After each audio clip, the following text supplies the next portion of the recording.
we'll do a proper greeting. Yeah. So imagine we're in a live sitcom. Yeah. So in 3, 2, 1. Alien! Ano to? Saturday afternoon live.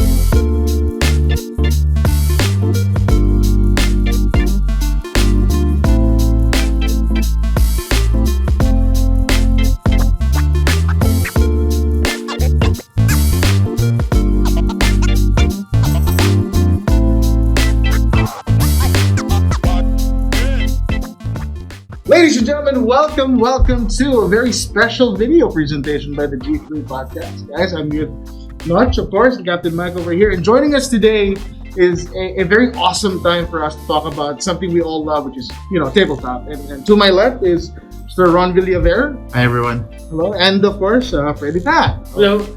We're at Neutral Grounds Vertis North. Yeah, I'm not going to mess that up.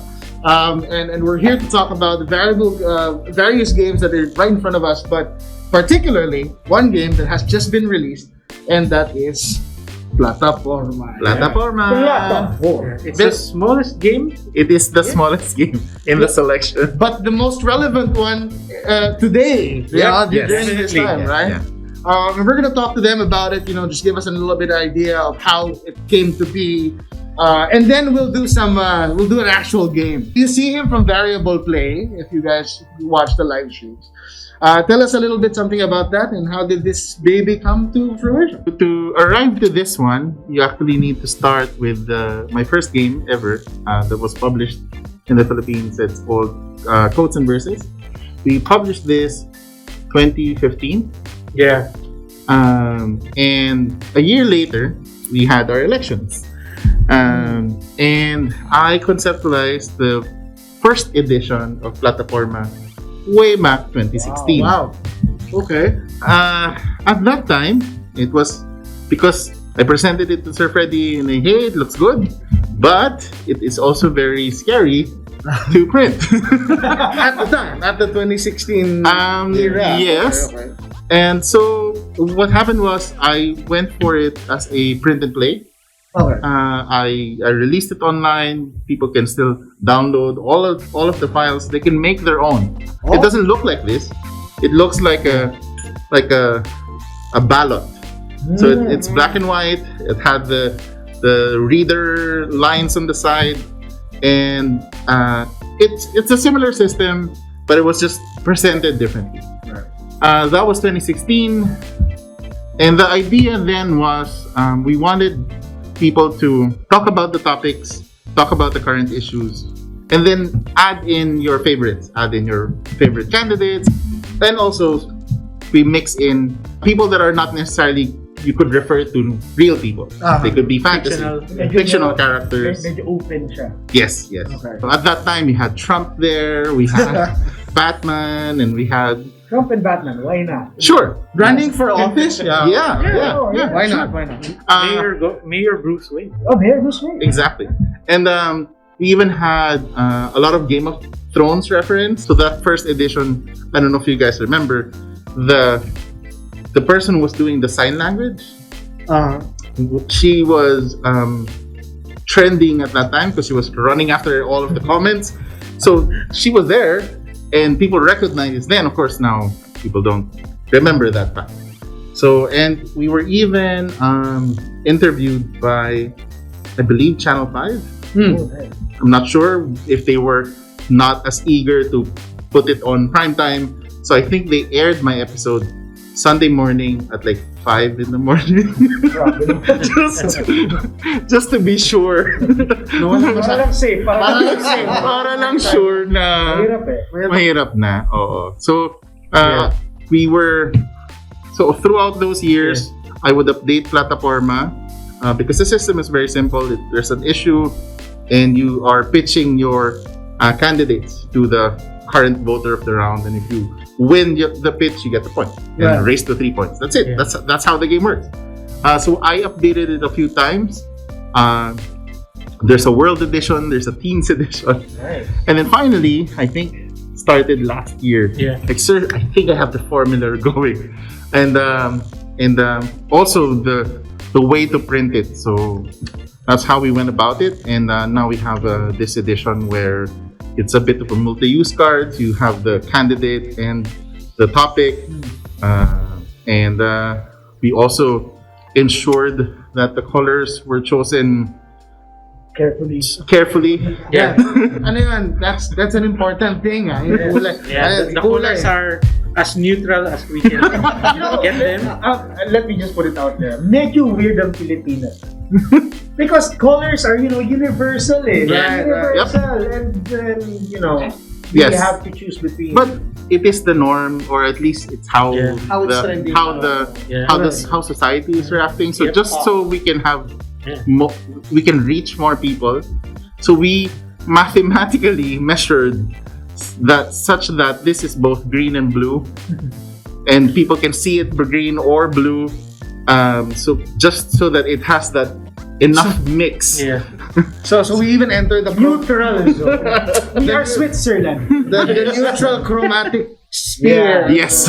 Natuwa nga kami kasi when we the first time we put the picture up, someone automatically picked up on the color choices. Yes. Oh, the colors actually are very neutral. That just tells you how color sensitive people Yes. are now. Right. Yep. And the funny thing is, Pilipinas, ang color sensitivity natin, hindi sa kulay ng balat, ang kulay ng t-shirt. Just this morning, before I left the house, I have to make a conscious decision to avoid certain shirts. That's true. Kasi when I wore a red shirt, ang sabi sa akin, birthday mo? Yeah.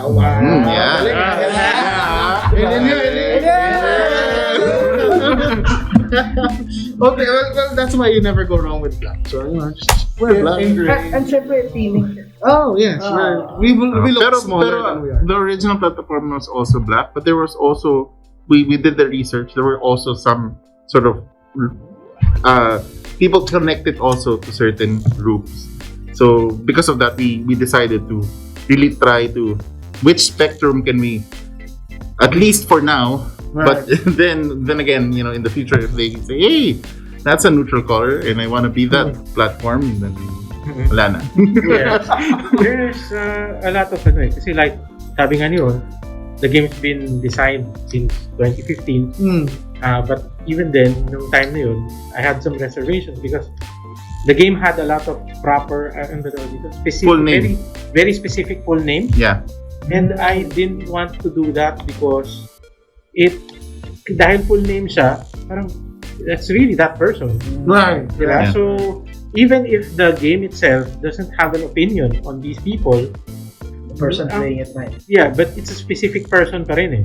Correct. So, sometime during the pandemic, Ron came up with the idea na why don't we just use like nicknames? Nicknames. And So- that gets us out of a lot of things. And the added bonus of that is, let's say instead of saying Donald Trump, you just use Donald. Yep.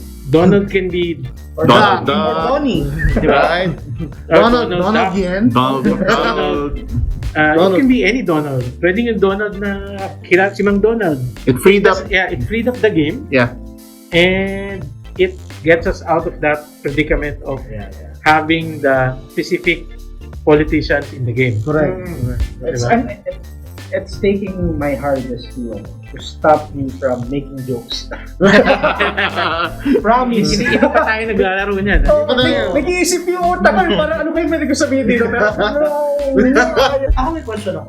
So, when yung ginawa tong card game na to, was there a period between 2016 onwards na parang you got stuck? It's like writer's block. Right. Oo, parang ganon. Parang writer's block. It's in GitHub, so you can actually see all the commits and the changes that I did over time, and you'll see that the content is evolving through the years. But it always is like I would work on it, and then okay, that's good enough for now, and then a world event happens, and okay, I think I can make a world edition. And actually, in Board Game Geek, where all of the board game people have their database of games, I saw comments where other people from other countries said, hey, maybe I can do this for my country and use the personalities of my country instead of the ones there. So that one was pretty cool.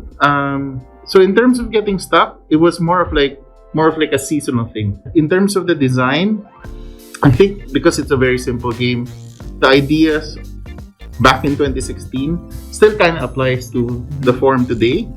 I think the only ones that we were experimenting about is how do we handle larger player counts. So this one plays up to 10 players, but you can play it with just this copy. There's just an extended rules. There's a QR code inside the game, and it links to the site where you can find out how do you play it if you are at 10 players. Do you think there will come a time na sabihin mo, okay, tapos na, it's not updated, this is as good as it gets? Yeah. I think the content of it can always be refreshed. So we collect all of the issues and we vote up and down which are the issues that will go into the game. And so there's still a lot more that is underneath. During the pandemic, there's a lot of content here that is because of the pandemic. Hoarding of the medicine. There's content about the community pantries. So those are present in the game. And I think maybe 5 years down the road, that's not as relevant. Actually, this missed the Ukraine war. So that's not present in this game, and it was something we could have added, and at least people can also talk about that. Yeah. So there is still a chance that you can still propagate this, having an expansion. Yeah, definitely. The framework is very simple that we can easily add more content. Depends on how, of course, people will support the game. Yes. So please, it's only 200 pesos. You are as opinionated as I am. Nako. Na-excite na ako eh. Going back to the kung nagkaroon ba ng design blocks, I don't think it ever actually was a design block. It really was a challenge na can we actually publish this and not get into trouble? Yeah. Because of having having names of actual people. I remember yun talaga yung problema. One of our publishers laid out all of the cards, and then she went, okay, these will get you killed. These are okay.